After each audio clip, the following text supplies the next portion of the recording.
Γεια σας.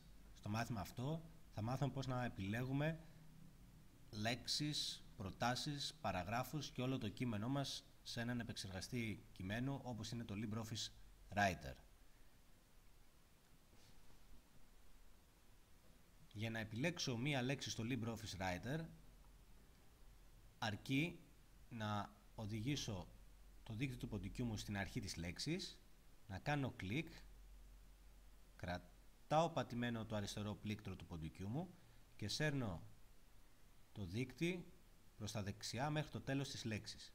Με αυτόν τον τρόπο έχω επιλέξει μία λέξη. Αν θέλω να επιλέξω μία πρόταση, με τον ίδιο τρόπο κάνω κλικ στην αρχή της πρότασης, κρατάω πατημένο το αριστερό πλήκτρο του ποντικού και σέρνω προς τα δεξιά μέχρι το τέλος της πρότασης. Αν η πρότασή μου εκτείνεται σε περισσότερες από μία σειρές, όπως η επόμενη πρόταση, κάνω κλικ και μπορώ να κατέβω προς τα κάτω με το ποντίκι κρατώντας πατημένο το αριστερό πάντα πλήκτρο του ποντικού μου μέχρι να φτάσω στο τέλος της πρότασης αυτής. Το ίδιο μπορώ να κάνω και για την παράγραφο. Κρατάω πατημένο μέχρι να φτάσω στο τέλος της παραγράφου μου. Μέχρι να φτάσω στο τέλος της παραγράφου μου. Αυτός βέβαια είναι ένας τρόπος, αλλά είναι ένας χρονοβόρος τρόπος. Υπάρχουν και πιο γρήγοροι τρόποι. Παραδείγματος χάρη, για να επιλέξω μία λέξη, αρκεί να κάνω επάνω στη λέξη αυτή διπλό γρήγορο κλικ. Κλικ λοιπόν, έχω επιλέξει τη λέξη. Για να επιλέξω μία πρόταση, αρκεί να κάνω 3 φορές κλικ. Έχω επιλέξει την πρόταση με αυτόν τον τρόπο. Και αν κάνω 4 φορές κλικ, έχω επιλέξει όλη την παράγραφο. Για να επιλέξω ολόκληρο το κείμενο δεν υπάρχει κάποιος τρόπος με κλικ στο LibreOffice Writer τουλάχιστον, δεν ξέρω σε άλλους επεξεργαστές. Εδώ πέρα μπορούμε βέβαια να πάμε προς τα κάτω, είναι μικρό το κείμενο και να το επιλέξουμε όλο. Φανταστείτε όμως αν είχαμε πολλές σελίδες να αρχίσουμε να σέρνουμε τώρα το ποντίκι μας προς όλες τις σελίδες, τώρα θα μας έπαιρνε πολύ χρόνο. Υπάρχει λοιπόν η δυνατότητα να πάμε στο μενού επεξεργασία, πατάμε το μενού επεξεργασία και υπάρχει επιλογή όλων. Έτσι έχουμε επιλέξει όλο μας το κείμενο.